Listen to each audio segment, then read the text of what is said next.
हरामजादी। एक मोटे भौहें वाले आदमी ने अपने भारी स्वर में चिल्लाकर कहा। क्या हुआ? काट लिया क्या? ऑपरेशन रूम से बाहर खड़े दूसरे आदमी ने पूछा। उस पहले वाले आदमी ने जवाब देते हुए कहा, नहीं। कुतिए ने गर्दन पे इंजेक्शन मार दिया। ब्लड आ रहा है। अच्छा, तो छटपटा रही है। हमारी डॉक्टरनी, चल जल्दी कर, हमको भी ब्लड निकालना है, कहकर वहां खड़े बाकी लोग भी तेज आवाज में खिलखिलाकर हंस पड़े।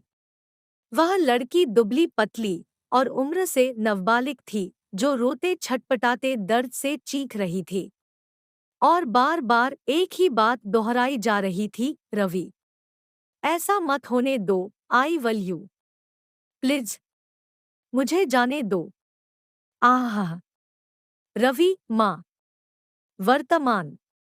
पूनम का चांद बिल्कुल सर के पीछे था। रात की दूसरी पहर चंद्रशेखर एक लेडीज साइकिल लिए उसे घोड़े की रफ्तार में भगाते हुए एक अनजान कच्चे रास्ते पे था। वह इतनी तेजी से साइकिल चला रहा था कि हवा का शोर जंगली जानवरों के चीखों से भी तेज था।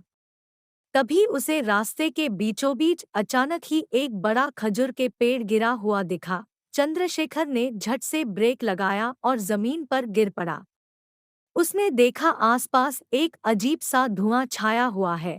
उस धुएं में कुछ भी साफ नहीं दिखाई दे रहा था। कुत्तों और लोमड़ियों की आवाजों के साथ साथ किसी के पायल की आवाज उसके कानों से टकरा रही थी। कहीं से एक नशीली सुगंध उसके सांसों में घुलने लगी। उसकी आंखें बंद होने लगी और देखते ही देखते वह बेहोश हो गया। आंखें खुली तो सुबह हो चुकी थी। चंद्रशेखर एक अनजान गांव में था। गला प्यास से सूखा जा रहा था। गिरने के कारण घुटनों पर जिन्स फट चुकी थी और गहरी खरोंच भी आई थी, जहां काफी दर्द था। वह साइकिल चलाने में खुद को असमर्थ पाकर उसे वहीं खजूर पेड़ के पास गिरा हुआ छोड़ लड़खड़ाते हुए पैरों से गांव के भीतर बढ़ने लगा।